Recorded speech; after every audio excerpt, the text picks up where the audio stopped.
compatriotas ciudadanos, ¿cómo están? Muy buen día. Por acá, el ciudadano Logan.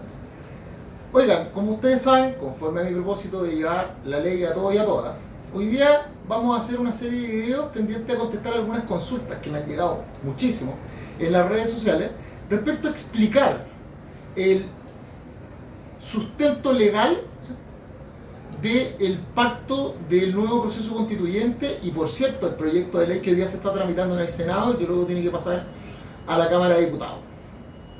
Pues bien, ¿dónde nace el problema? Mucha gente me habla y me dice, pero Rodrigo, ¿nos puedes explicar un poco qué es lo que es el artículo 142 de la Constitución y por qué algunos dicen que el Parlamento se lo está saltando, otros dicen que el Parlamento es el único que tiene la soberanía del pueblo? ¿Qué es lo que pasa? Ya, bueno.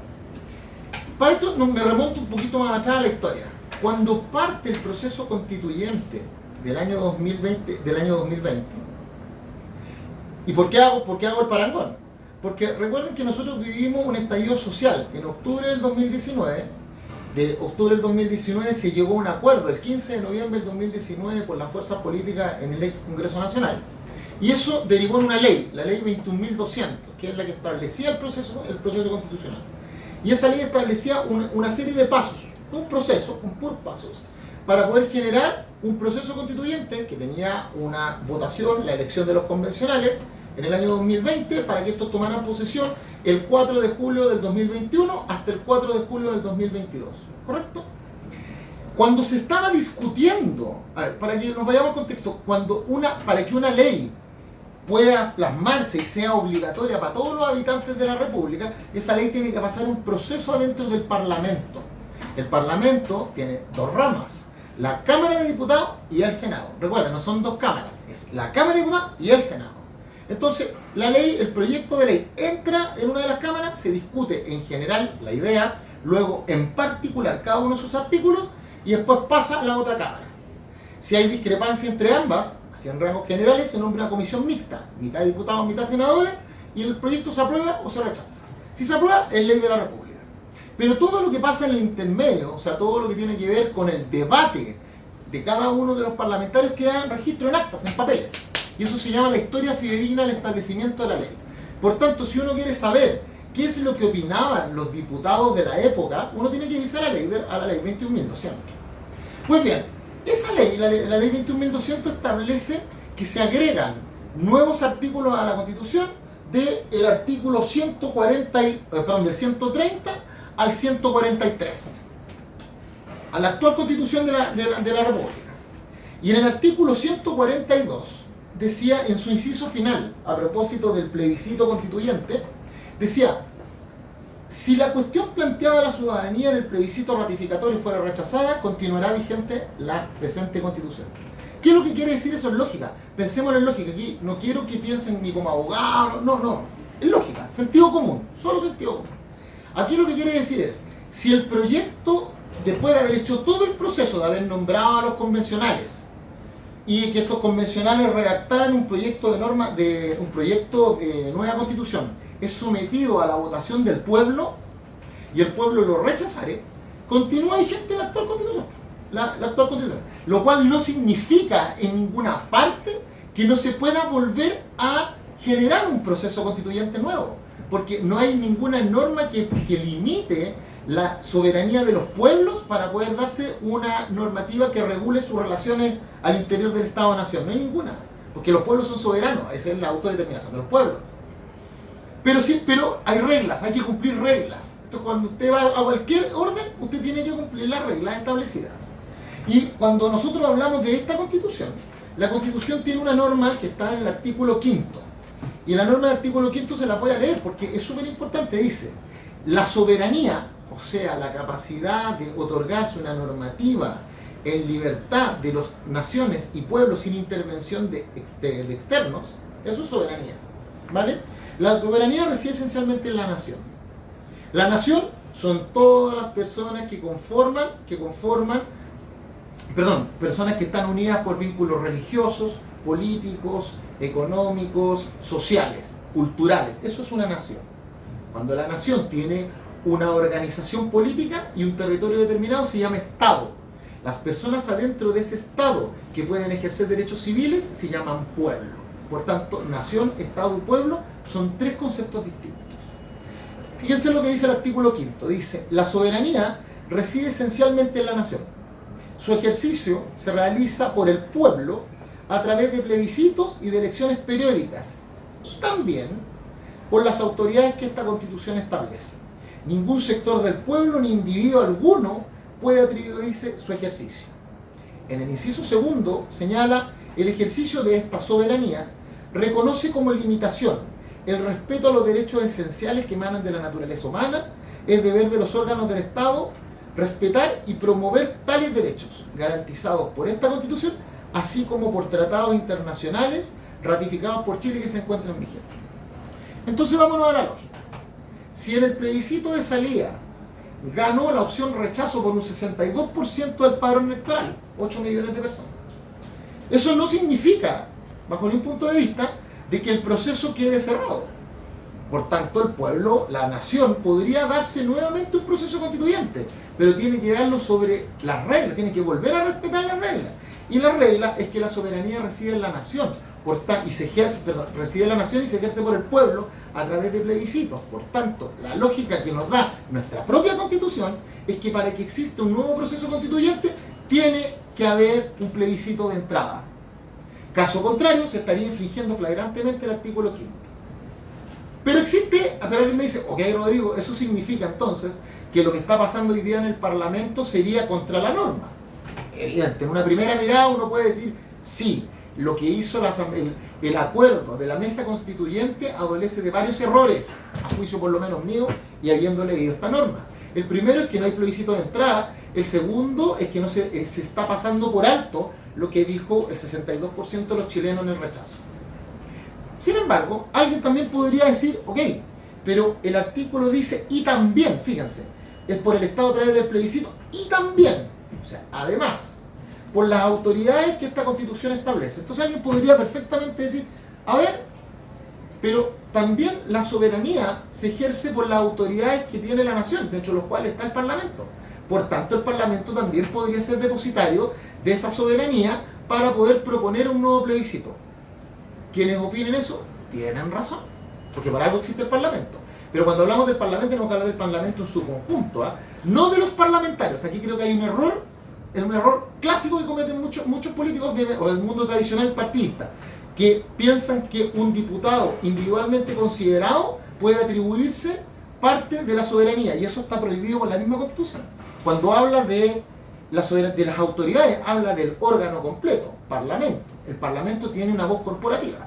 Pero bueno, busquémosle una solución a esto. La solución, a mi juicio al menos, es que el Parlamento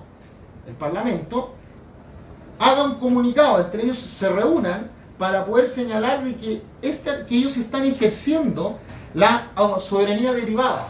Y que ellos digan, nosotros como Parlamento estamos ejerciendo la soberanía derivada y por eso iniciamos un nuevo proceso constituyente bajo estas normativas a la ciudadanía.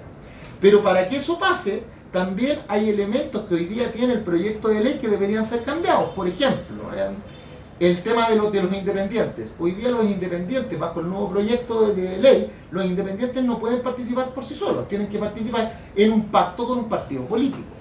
Eso atenta flagrantemente contra el artículo 18 de la actual Constitución, que establece la igualdad entre los partidos políticos y los independientes. ¿Por qué? Porque lo que quiere la Constitución es que los independientes puedan participar sin necesidad de estar adscritos a un partido político. Esa es la idea de la igualdad en el sistema electoral. Y eso hoy día se está vulnerando. Lo segundo que se está vulnerando es el concepto de las inhabilidades que se le piden. Son, por ejemplo, en el comité de expertos. El comité de expertos es un comité elegido por los partidos políticos con representación parlamentaria. No cualquier partido político. O sea, solamente partidos políticos que tengan representación de diputados y senadores pueden participar y pueden elegir, pueden proponer al comité de expertos. Además, eso es un error flagrante, porque el comité de expertos es precisamente para coadyuvar en la forma de generar un anteproyecto de constitución que después lo va a ver el Consejo Constitucional. Que el Consejo Constitucional, para que me sigan, es como la Convención Constitucional, ¿ya? Anterior, pero ahora le cambiaron el nombre, porque son ciudadanos y ciudadanas elegidas de Arica a Punta Arenas, Ya no como por distritos como los diputados, sino como los senadores, por circunscripción. ¿Ya? Continuamos. Entonces, y recuerden, el comité de expertos son 24 y el Consejo Constitucional son 50 personas. Entonces ahora, ¿cómo se puede arreglar? Que el Congreso, a mi juicio al menos, haga esa declaración, que diga que están actuando por la soberanía, por la palabra y también, del inciso primero del artículo 5. Pero de igual manera tienen que eliminar todas estas normas, a mi juicio, que son contrarias a la Constitución. Así nos podríamos dar un proceso que es legítimo. ¿Por qué?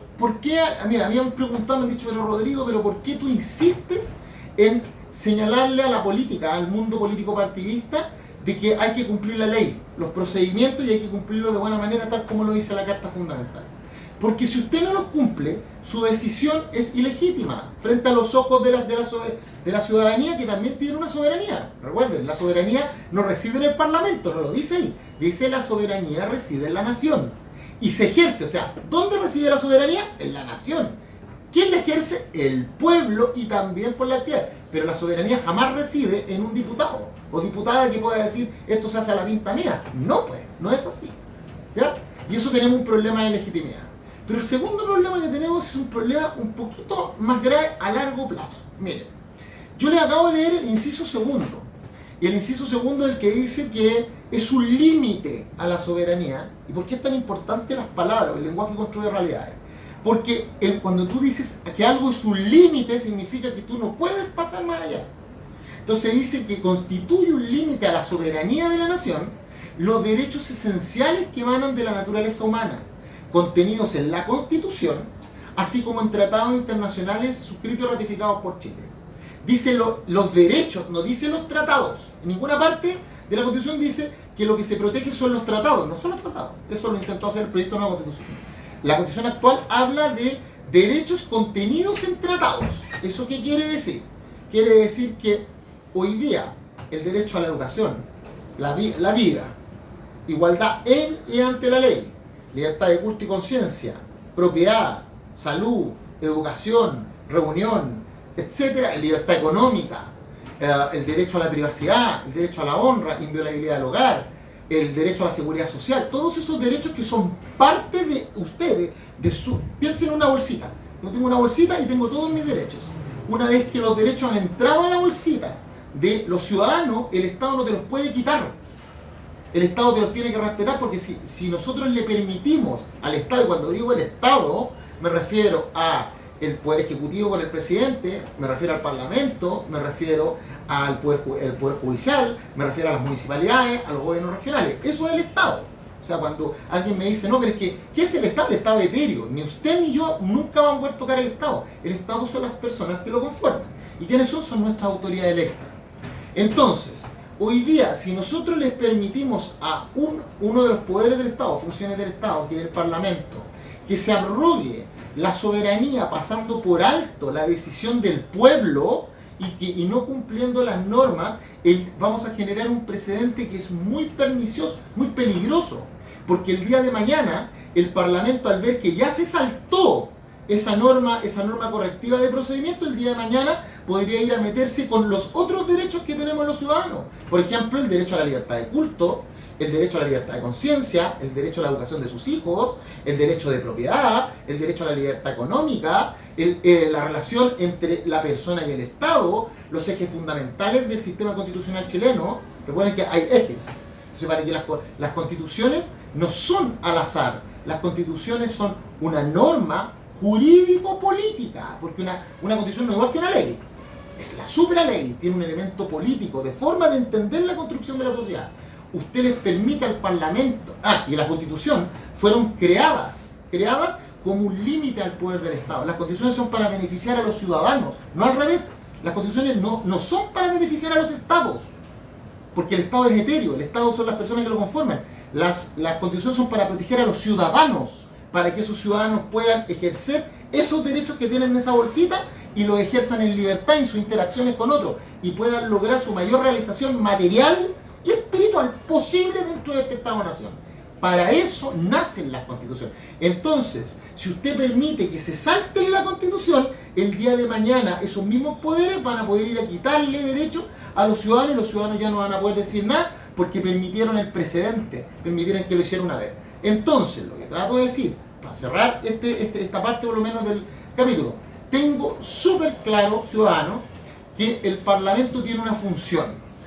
Tengo súper claro que dentro de esa función el Parlamento tiene parte de la soberanía que nosotros le hemos entregado porque son autoridades electas en democracia y por tanto legítimas.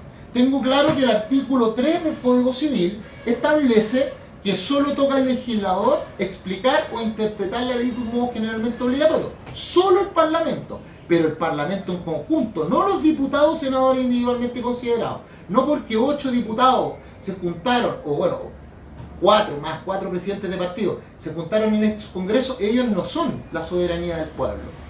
Pero, dicho eso, ¿se puede iniciar un nuevo proceso constituyente? Absolutamente, respetando las reglas del juego. Siempre los pueblos se pueden dar la normativa que mejor les convenga sin intervención de gobiernos extranjeros ni de organismos internacionales.